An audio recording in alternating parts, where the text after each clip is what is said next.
네, 안녕하세요. 주식은 역시 기릿기릿의 기릿입니다. 안녕하세요, 기릿분들. 자, 오늘의 내용을 바로 보도록 하겠습니다. 6월은 게임주의 한 달이 될까? 그리고 원재료 값이 상승하면 음식료 주가도 상승한다. 또한 한국만 가능하다는 잔여 백신 시스템에 대해서 또 알아보도록 하고요. 마지막으로 대북주를 공부해야 될까요? 이런 부분도 함께 다뤄보도록 하겠습니다. 자, 매일매일 주린이를 위한 경제뉴스 10분 정리 2021년 6월 3일 목요일이고요. 항상 빨리 끝낸다 말은 했지만 항상 촬영만 하고 나면은 한 20분 가까이 되더라고요. 그런데 오늘은 진짜 빨리 끝내서 15분 내로 끝내보도록 하겠습니다. 같이 공부하시죠. Let's get it!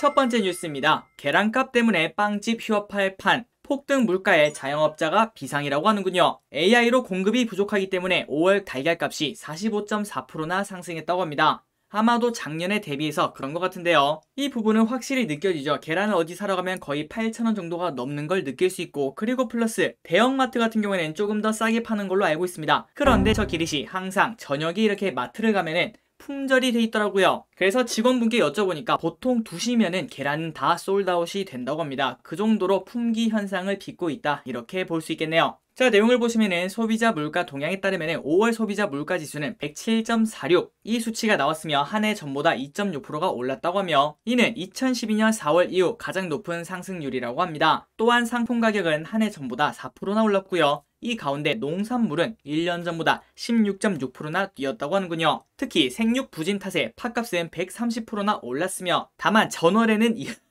대단합니다. 270%인데 상승폭이 다소 줄었다고 합니다. 그리고 마늘 53%, 고춧가루 35%, 쌀 14% 등도 크게 상승했다고 하는군요. 자, 기릿분들, 저 기릿이 항상 말씀드리죠. 이런 식으로 원재료 가격이 오르게 되면 음식료 주가는 같이 올라가게 됩니다. 이렇게 말씀드렸는데 한 달 전쯤에는 한번 설명을 했던 기억이 있습니다. 그런데 그 이후에는 항상 설명을 드리기는 시간이 부족하니까 그냥 이렇게 말씀드렸죠. 원재료 가격이 올라가면은 거기서 판매하는 제품 가격도 같이 올라갈 수밖에 없기 때문에 호재다, 이렇게 말씀을 드렸는데, 오늘은 그거를 그림으로 보면서 확실하게 이해를 한번 해보도록 하겠습니다. 자, 단 2장밖에 되지 않습니다. 일단 첫 번째, 우리가 쿠키를 만들어 보겠습니다. 그러면은 밀가루가 필요하겠죠. 물론 다른 것도 필요하겠지만 그냥 밀가루만 필요하다고 생각을 해보도록 하겠습니다. 그래서 이제 저 기릿이 기릿 제과를 만들어서 밀가루 500원어치로 쿠키를 만들어서 1,000원에 팔았습니다. 그럼 하나에 500원이 남는 장사를 하고 있었죠. 그런데 최근과 같이 갑자기 물가가 폭등하기 시작했습니다. 그래서 밀가루 가격이 800원으로 오르게 되었어요. 그렇다면 이때까지 항상 하나 팔면 500원을 남겨 먹었는데 이제는 200원밖에 남지 않는 상황이 벌어지게 되었죠. 딱 이 상황이 자영업자의 눈물이다, 이렇게 볼 수 있을 것 같습니다. 자, 그렇다면 저 기릿은 이제 어떻게 해야 될까요?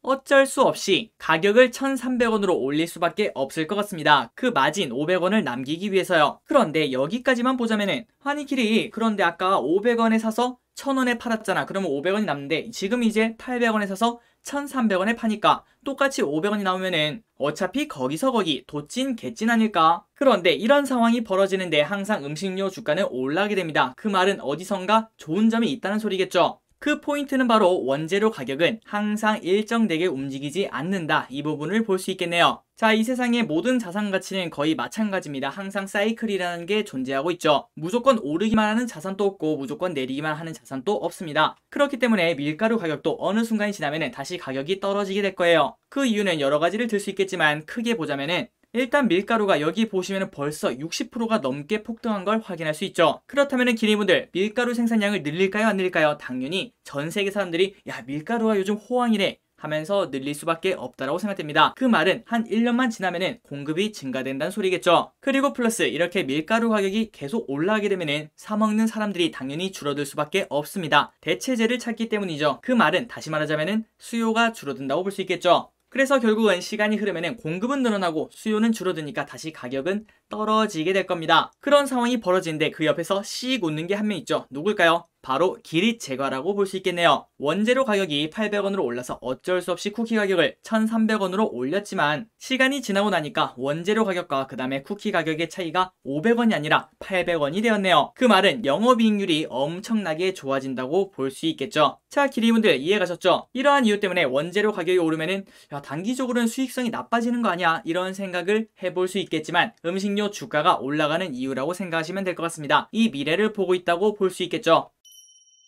다음 뉴스입니다. 먹거리 하니까 이런 뉴스도 같이 눈에 띄더라고요. 한번 보도록 할게요. 만두 빚는 농심, 라면 끓이는 대상, 먹고 먹히는 먹거리 전쟁. 제목에서 보시다시피 지금 생각하면은 어떤 업체는 어디에 강점이 있고 어떤 업체는 어디에 강점이 있고 그런 게 떠오르는데 지금은 이제 먹고 먹히는 그런 전쟁이 생겨나고 있다고 합니다. 그리고 그 예는 얼마 전에 같이 공부했던 하림 있죠. 거기서 이번에 뭐에 진출한다고 했죠? 즉석밥 그리고 라면에 진출한다, 그런 뉴스를 보신 적이 있으실 거예요. 그런 식으로 이제 식품업계가 포트폴리오 다변화를 위해서 농심은 라면이지 이런 말을 부시고 있다, 이렇게 볼 수 있겠네요. 자, 이어서 한번 보도록 하겠습니다. 농심은 비건 브랜드 베지가든의 신제품을 만들었다고 하는군요. 속이 보이는 알찬 만두를 새롭게 출시한다고 밝혔다고 합니다. 참고로 농심은 만두 시장에 뛰어든 것은 이번이 처음이라며, 농심은 전체 매출 중 80%가 라면, 15%가 스낵, 5%가 백산수, 물이죠 물, 이런 포트폴리오를 가지고 있다고 합니다. 그 말은 라면과 스낵이 중심이라고 볼 수 있겠죠. 그런데 이 와중에도 만두의 출사표를 던진 이유는 지난해와 달리 라면 매출이 감소하고 있기 때문이라고 해석이 된다고 합니다. 그 정도가 어느 정도인가? 바로 농심의 올해 1분기 매출은 6,344억 원으로 전년 동기 대비 7%나 감소했다고 하는군요.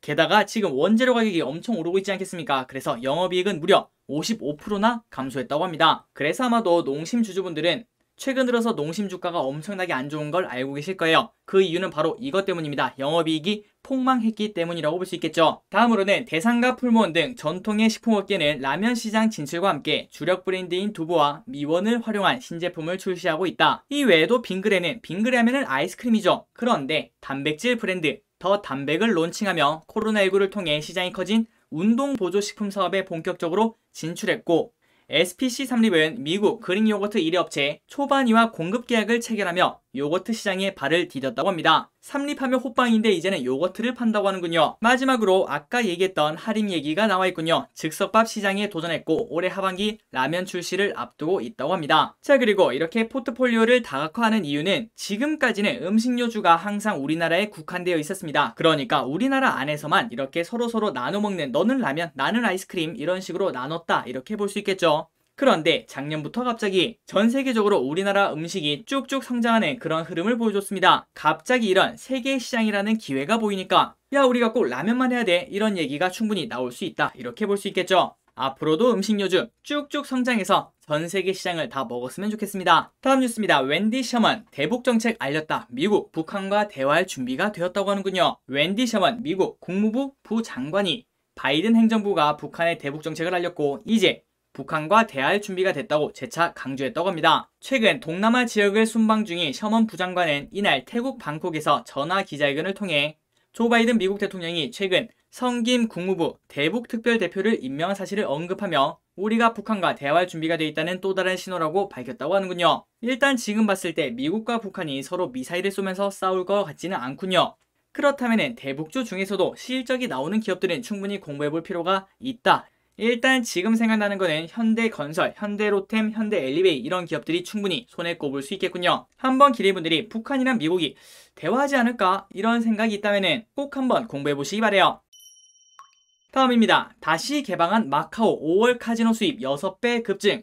1년 전과 비교했을 때 6배가 급증했다고 볼 수 있겠죠. 그런데 아직 절대값으로 따지면 작년 1월 그때 비해서는 반토막이 난 걸 확인할 수 있습니다. 자, 그런데 기리분들 이런 뉴스만 보면은 뭔가 좀 혹하지 않습니까? 야, 6배나 급증했대. 이런 식으로 투자자들의 마음에 동요를 일으키게 하고, 그리고 또한 이 분위기가 매수세로 연결이 될 수도 있겠죠. 이게 바로 기저효과의 힘이라고 생각하시면 될 것 같습니다. 그러니까 단순히 야, 절대값으로 보면은 비행기 솔직히 언제 출발하겠어, 이렇게 생각하는 것보다는 1년 전이랑 비교하니까 비행기가 뭐 몇백 대가 더 떴대, 이런 뉴스에 대중들은 더 환호한다라고 생각을 해볼 수 있겠죠. 또한 그렇다고 이 기저효과만 믿고 가자라고 말하면은 그건 또 안 된다고 볼 수 있겠죠. 그러니까 기리분들 앞으로 투자하실 때는 기저효과를 너무 무시하지도 말고 또 너무 맹신하지도 말자. 어쨌든 가면 갈수록 이렇게 카지노가 좋아지는 걸 확인할 수 있겠군요. 그렇다면 우리나라 카지노 업체들도 결국은 손님이 늘어나겠구나, 그 말은 매출이 늘어나겠구나, 이런 생각을 해볼 수 있을 것 같습니다. 자, 오늘 이런 뉴스가 나왔습니다. 빌 게이츠 버핏 차세대 원전 손잡았다. 게임 체인저 탄생이라고 하는데요. 최근 들어서 원전에 관련된 뉴스가 많이 나오는 걸 확인할 수 있네요. 한번 보도록 하겠습니다. 자, 마이크로소프트 창업자인 빌 게이츠와 투자의 귀재 워렌 버핏이 소형 원자로 발전소 건설에 나선다고 하는군요. 자, 그 위치는 바로 미국 서부의 와이오밍주라고 하는데요.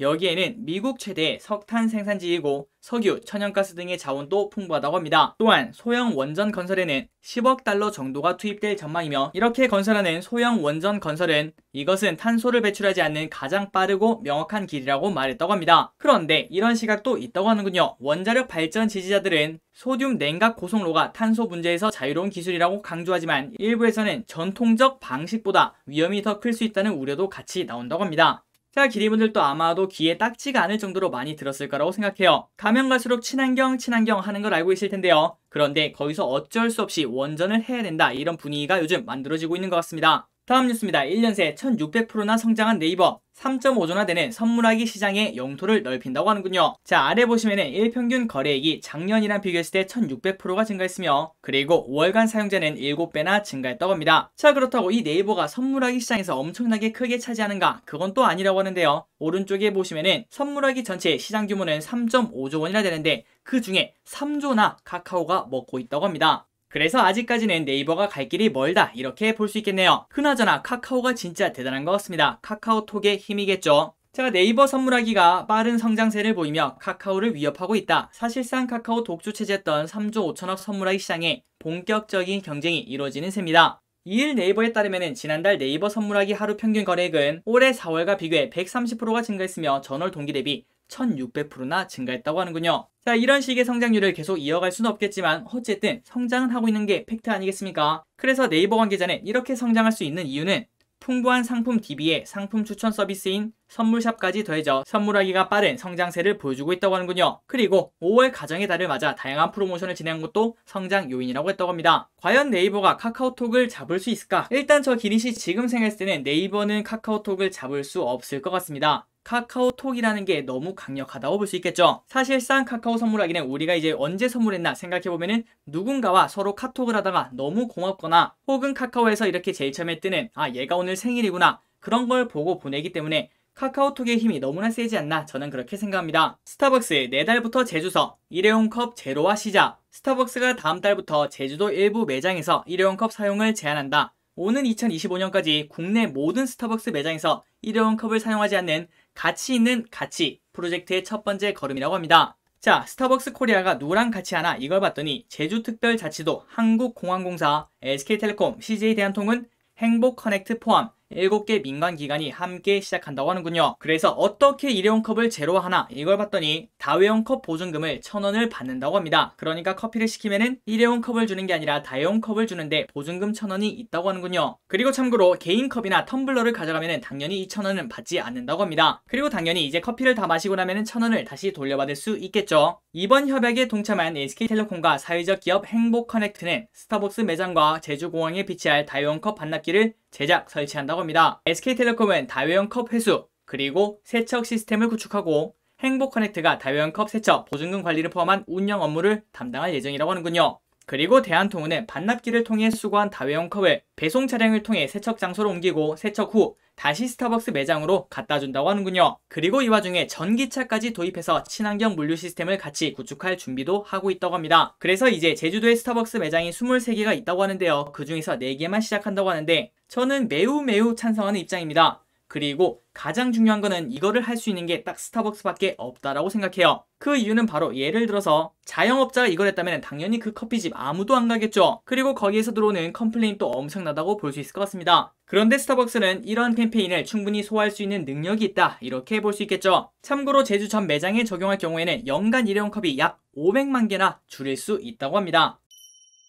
다음 뉴스입니다. 한국만 할 수 있음, 화제의 자녀 백신 예약, 넛지 효과 통했다. 자, 내용을 바로 보도록 하겠습니다. IT 그리고 국민 참여가 다 되어야 되는 것이니 한국만 할 수 있다. 최근 자녀 백신 예약 서비스가 연일 화제라고 합니다. 게다가 이 서비스가 너무나 유용하니까 새삼스럽게 IT 강국이구나, 이런 걸 깨닫는다고 하는군요. 자, 지난달 27일부터 시작된 자녀 백신 예약 서비스는 네이버, 카카오 등을 통해 인근 병원의 자녀 백신 정보를 지도로 확인한 뒤 본인 인증을 거쳐 예약할 수 있게 하는 것이라고 하는군요. 현재 아스트라제네카 그리고 30세 이상만 가능하다고 합니다. 자, 정부가 이런 방식을 도입한 이유가 뭔가? 자녀 백신을 정해진 시간 안에 쓰지 못하면 폐기해야 되는데 지금 백신 한 방울 한 방울이 아까운 상황인데 폐기한다면 너무나 끔찍한 일이라고 볼 수 있겠죠. 자, 아스트라제네카 같은 경우에는 한 병에 10명 정도가 맞을 수 있다고 합니다. 그런데 개봉 뒤 최대 6시간 내에 써야 되는데 혹시나 접종 예약자가 노쇼를 한다면은 그 병을 다 버릴 수밖에 없겠죠. 그 빈자리를 이 서비스를 통해서 채워 넣는다 라고 생각하시면 될 것 같습니다. 그리고 이 예약 시스템이 정말 큰 효과를 보고 있다고 합니다. 자녀 백신 당일 예약 서비스를 개시한 이후 1일까지 27만 명이 자녀 백신을 맞았으며 이 가운데 네이버와 카카오에서 자녀 백신을 예약해 접종한 이들은 13,000명이나 된다고 하는군요. 네이버 카카오는 시작한 지 이제 며칠 되지도 않았습니다. 그런데 벌써 10,000명이 넘었으니까 만약에 이 시스템이 없었다면 그만큼 약이 버려질 수도 있었다 이렇게도 볼 수 있겠군요. 그리고 자녀 백신 효과인지 가면 갈수록 접종률이 빠르게 올라가고 있는데요. 그 이유는 주변에서 다 맞았다고 하고 백신이 동났다는 소리에 나만 소외되는 거 아닌가? 이거 우리 어디서 듣지 않았습니까? 맞습니다. 우리가 주식 투자 제일 처음 시작했을 때 포모 증후군이라고 들어봤죠. 그래서 이러한 심리 때문에 갈수록 접종률도 높아지는 그런 효과가 있는 거 아닌가 이런 생각을 해볼 수 있다고 하는군요. 자, 8월에서 9월만 되면은 이제 집단 면역까지 가능한 그런 수준까지 갈 수 있다고 하는데요. 그때까지 별 문제 없이 부작용 없이 쭉쭉 순항했으면 좋겠습니다. 다음 뉴스입니다. 제2의 나라 vs 오딘 vs 불소2 막 오른 6월 대작 격돌. 자, 6월달에 게임 대작 3개가 나온다고 하는데요. 첫 번째 넷마블의 제2의 나라가 6월 10일날 나온다고 합니다. 새 작품 가운데 가장 먼저 출시된 작품은 넷마블의 제2의 나라다. 오는 10일날 시작하는 이 게임은 일본의 게임 개발사 레벨5와 애니메이션 명가 스튜디오 지브리가 협력하여 판타지 RPG 니노쿠니를 모바일로 재해석한 작품이라고 하는군요. 그리고 다음으로 6월 29일날 나오는 카카오 게임즈 오딘이라는 게임이 있다고 합니다. 지난해 지스타에서 처음으로 선보인 이 게임은 북유럽 신화를 바탕으로 제작이 됐다고 하는군요.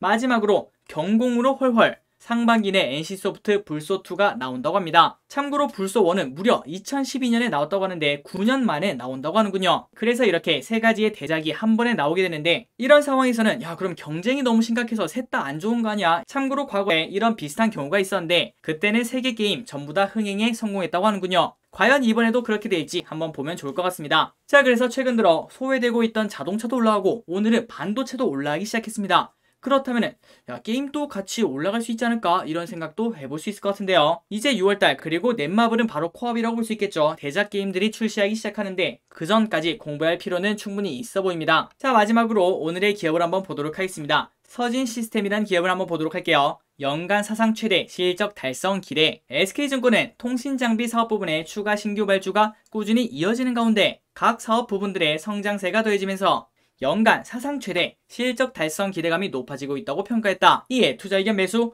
목표 주가를 51,000원을 유지했다고 하는군요. 자, 서진 시스템은 올해 1분기 매출액이랑 영업이익이 전년 동기 대비 76%, 66%나 증가하며 사상 최고 수준의 분기 매출을 달성했다. 지난해 12월부터 글로벌 코로나19 백신 접종이 시작되면서 경제활동 정상화 국면에 진입하기 시작한 것이 가장 고무적이라는 분석이 나온다고 하는군요. 그리고 많은 분들이 서진 시스템은 5G 관련주다 이렇게 생각하시는데요. 그런데 사업 부분별로 보자면은 지난 2019년 1분기에는 통신 장비 매출 비중이 무려 63%라고 합니다. 그런데 올해 1분기 매출은 그때 2019년보다 무려 30%나 더 올랐는데도 불구하고 통신 장비 매출 비중은 불과 24%밖에 되지 않고 반도체와 ESS 등의 매출이 쭉쭉 성장했다고 하는군요. 그러니까 회사에서 가장 중요한 것 중에 하나인 포트폴리오가 잘 짜여져 있다 이렇게 볼 수 있겠네요. 게다가 최근 코로나 때문에 투자 계획이 상당 부분 이연된 통신 장비 5G라고 볼 수 있겠죠. 주요 고객 사양 매출이 올해 1분기부터 회복 국면에 접어들었고 올해는 추가 신규 발주도 꾸준히 이어질 가능성이 높아 보인다며 그렇다면 반도체와 ESS도 성장하는데 통신 장비도 원래 과거의 영광을 차지한다면 연간 사상 최대 실적 달성에 대한 기대감도 높아진다고 하는군요. 자, 그래서 서진 시스템 최근 주가는 다른 5G 주가랑 좀 비슷하게 흘러가는 것 같습니다. 그런데 오늘 이렇게 좋은 흐름을 보여주고 있는데 앞으로도 계속 올라갈 수 있을지 공부가 필요하다고 볼 수 있겠군요. 자, 오늘은 여기까지 경제뉴스가 끝났습니다. 오늘 또 같이 공부해주셔서 진심으로 감사드리며 내일 더 재밌는 경제뉴스로 찾아뵙도록 하겠습니다. 지금까지 기리셨습니다.